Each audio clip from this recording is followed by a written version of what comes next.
আসসালামু আলাইকুম, সবাই কেমন আছেন? আশা করি ভালো আছেন। আমি অনেক ভালো আছি, আলহামদুলিল্লাহ। আমি আছি রমিত আলী। একটা বিষয় আপনাদের অনেকের ভুল ধারণা, আর অনেকে জানতে চাইতেছেন যে এই বিষয়টা কি ভাইয়া, একটু ক্লিয়ার করে বলেন যে আপনাদের রেসিডেন্ট কার্ড কতদিন পর্যন্ত রেসিডেন্ট কার্ড কেটে দিলে, যদি কেটে দেয়, আপনি নতুন রেসিডেন্টের জন্য আবেদন করতে পারবেন। মাঝখানে কতদিন গ্যাপ থাকলে ওইটা পূরণ হয়ে যাবে। তো দেখেন, রেসিডেন্ট কার্ড আপনার যদি কেটে দেয়, যে বাসায় ছিলেন কিংবা 2 বছর পরে আপনাকে রেসিডেন্ট কার্ড কেটে দিচ্ছে, তো এই ক্ষেত্রে আপনার 12 মাস পর্যন্ত আপনি নতুন বাসায় রেসিডেন্টের জন্য আবেদন করতে পারবেন। এর ভিতরে আপনার 1 থেকে 3 বার বাসায় কন্ট্রোল আসবে পুলিশ। যদি 3 বার আপনাকে খুঁজে না পায় যে আপনি বাসায় থাকেন না, এই ক্ষেত্রে ওরা আপনাকে ক্যান্সেল করে দেবে।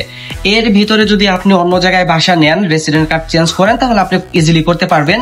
কিন্তু একটা কথা ভুলে গেলে চলবে না, আপনি যদি লাল পাসপোর্টের জন্য আবেদন করেন, নাগরিকত্বের জন্য আবেদন করেন, তাহলে কিন্তু রেসিডেন্ট কাটা হলে আপনি কখনোই আবেদন করতে পারবেন না।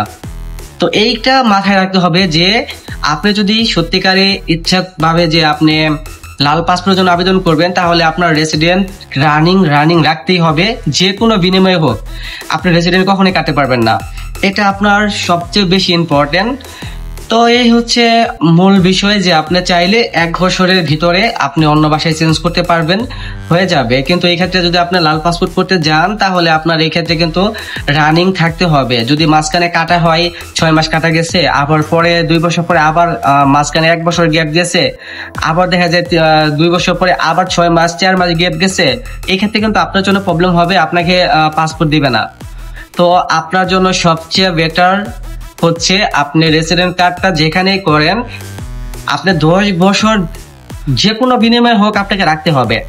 তারপরে আপনি চেঞ্জ করতে পারেন, সমস্যা নেই। যখন আপনি ফিঙ্গারপ্রিন্ট দিবেন, সবকিছু কমপ্লিট হয়ে যাবে, তারপরে চেঞ্জ করবেন, তার আগে না।